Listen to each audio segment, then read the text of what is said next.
Hello my dear students. Let's recapitulate what we have done previously.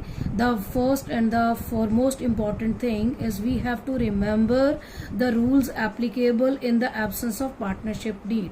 Okay, where we see that the profit sharing ratio is going to be equal.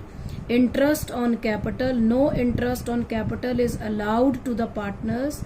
Interest on drawings, no interest on drawings to be charged from the partners. Interest on partners loan is to be provided at the rate of 6% per annum, and as far as salary or commission to the partner is concerned, that means no remuneration in the shape of salary or commission is to be given to the partners. So the today's focus, okay, after the rules applicable in the absence of partnership deed, is the preparation of the capital accounts. Okay, capital accounts are prepared on two bases. I have already given you one theory question where you were supposed to draw the difference between fixed capital basis and fluctuating capital basis. Now, as far as the fixed capital base is concerned, we prepare two accounts. One is the partner's capital account, which is kept on fixed basis. That means we will not be making much changes in the capital account.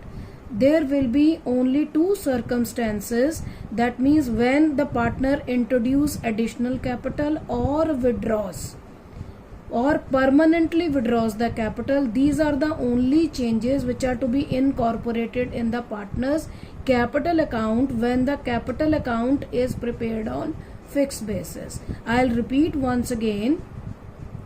It will contain balance brought down, that means the existing capitals, any addition made to be credited to the fixed capital account, any permanent withdrawal of the capital to be debited to partner's capital account. Normally the balances of fixed capital does not change. It changes only when the permanent capital is withdrawn or additional capital is introduced.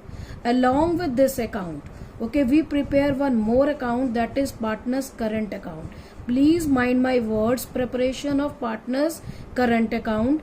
Okay, the current account can have the debit balance or the credit balance. That means one of the partners can have a credit balance, the other partner can have the credit balance. Okay, now it gets, you can say, credited with the salary, commission, interest on capital or profit payable to the partner. Similarly, it gets debited by interest on, it gets debited by drawings, interest on drawings, loss arising out of P&L appropriation account. Fine. Now, okay, let's work on fluctuating capital accounts of the partners.